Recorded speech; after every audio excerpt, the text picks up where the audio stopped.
दोस्तों, कह कशा के आप सभी साथियों को मेरा नमस्कार। मेरा नाम पवन भट्ट है। मैं बनारस शहर का हूँ। मैं धन्यवाद देना चाहता हूँ इस मंच को, जिसमें पाने को न जाने कितना कुछ है। और आज इस मंच पर मुझे खुद की रचना कहने का जो गौरव प्राप्त हो रहा है, मैं आनंद सर का, आप सबका हृदय से शुक्रगुजार हूँ। जो कविता मैं साझा करना चाहता हूँ, उम्मीद है आपको पसंद आएगी, और यदि कहीं कोई कमी हो जाए तो क्षमा करिएगा। दोस्तों, इंसानी सभ्यता नदियों की देन है।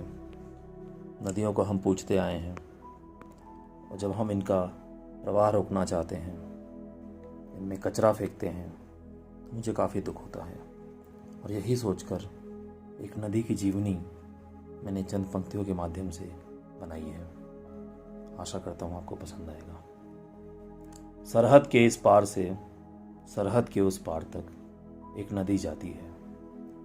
सरहद के इस पार से सरहद के उस पार तक एक नदी जाती है। बहती हुई मस्ती में, मानो किसी कश्ती में, जिंदगी खुद ही मौज में अपना सफ़र कर रही हो। पहाड़ों को नापती, कूदती फांदती, अपना रास्ता बनाती, सीमाओं को झकझोरती, जनमानस को बताती कि वह स्वतंत्र है। हाँ, वह स्वतंत्र है, शत्रु से, षड्यंत्र से, यंत्र से, तंत्र से, यहाँ वहाँ हर मंत्र से। वही मीठा पानी इस पार भी देती है, वही मीठा पानी उस पार भी देती है। सींचती है जमी इधर भी और सींचती है जमी उधर भी। मगर हम इंसान ने इस पर बांध बनाए, राह में रोड़े बिछाए, पर वेग इसका रोक न पाए। कारण सिर्फ इतना है कि प्रकृति ने खुद को नहीं बांटा। इंसान ही है वो जिसने इसका अंग अंग काटा। इस धरावच को है सरहदों में बांटा। तभी तो आज ये मंजर है, सरहदें बेजान है, जमीन भी बंजर है। इस बंजर जमीन की मंदता को मिटाना है, वसुंधरा सतह को उपजाऊ बनाना है। फिर से सीमाओं का यह निशान मिटाना होगा, नदी की तरह ही निश्चलता दिखाना होगा। देखो देखो, आज भी वह नदी अनजान सी बह रही है। मुझे सरहदों में न बांटो, गुजारिश सी कर रही है। मुझे सरहदों में न बांटो, गुजारिश सी कर रही है। धन्यवाद।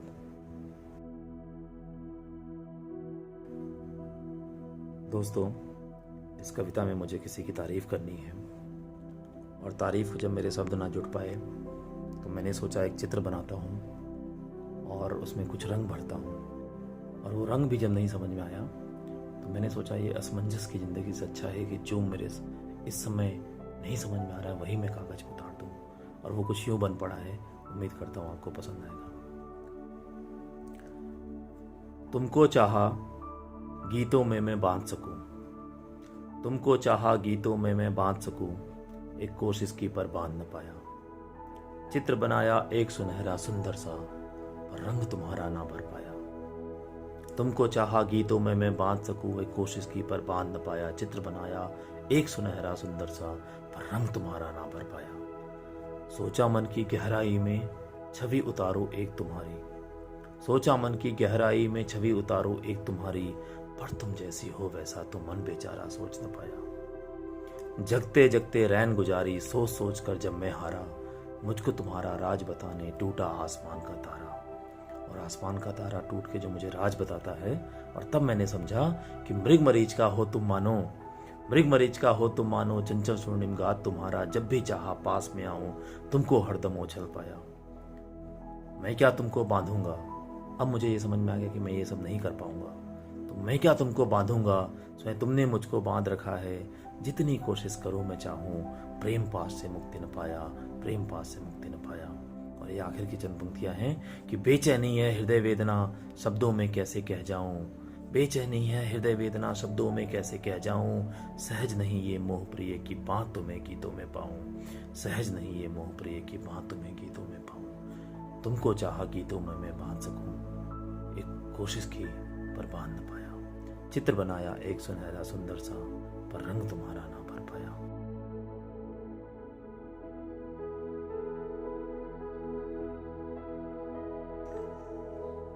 दोस्तों, हमारे समाज में हर इंसान का एक किरदार होता है, और हमारे किरदार का परिचय हमें बचपन में ही हो जाता है। जब हम बड़े हो रहे होते हैं तो हमारा परिवार, हमारा समाज हमको बताया करता है कि हमारा ये किरदार है, हमें ऐसा जीना चाहिए, हमें ये करना चाहिए। और उस किरदार का एक समय आता है जब हम पे बहुत सा बोझ महसूस होता है, और उस बोझ को जब मैंने महसूस किया तो उस बोझ को इस तरह ही बयां किया। मेरी उम्र की सब ख्वाहिशें मेरी जिंदगी पे बोझ हैं, मेरी उम्र की सब ख्वाहिशें मेरी जिंदगी पे बोझ हैं, वो तमाम अधूरी हसरतें मेरी हर खुशी पे बोझ हैं। आईने में कोई और ही एक अक्स आता है नज़र, आईने में कोई और ही एक अक्स आता है नज़र, ये कश्मकश की हर सुबह मेरी आवारगी पे बोझ है। मैं भी मुसाफिर हूँ, मुझे रफ्तार अपनी चाहिए, मैं भी मुसाफिर हूँ, मुझे रफ्तार अपनी चाहिए, मझधार में कश्ती अभी मेरी रवानगी पे बोझ है, मझधार में कश्ती अभी मेरी रवानगी पे बोझ है। आसमां के ख्वाब सारे इन रास्तों की ठोकरें, आसमां के ख्वाब सारे इन रास्तों की ठोकरें, पर चांद की हसरत मेरी दीवानगी पे बोझ है, चांद की हसरत मेरी दीवानगी पे बोझ है। मैं चाहता था कुछ मगर, मैं चाहता था कुछ मगर कुछ और ही है रूबरू, ये जो जिस्म का उधार है मेरी बंदगी पे बोझ है, ये जो जिस्म का उधार है मेरी बंदगी पे बोझ है। और अंततः आपका किरदार, मेरा किरदार, हम सब अपने अपने किरदार में बंधे हुए हैं, उस किरदार को पकड़ के ही जीना है। तो जो प्रेरणा है इस गज़ल को कहने की वो ये यूँ है कि मैं निभा रहा हूँ अपना ही किरदार इस जहान में, मैं निभा रहा हूँ अपना ही किरदार इस जहान में, इस किरदार की कठिनाइयाँ मेरी अदायगी पे बोझ हैं, इस किरदार की कठिनाइयाँ मेरी अदायगी पे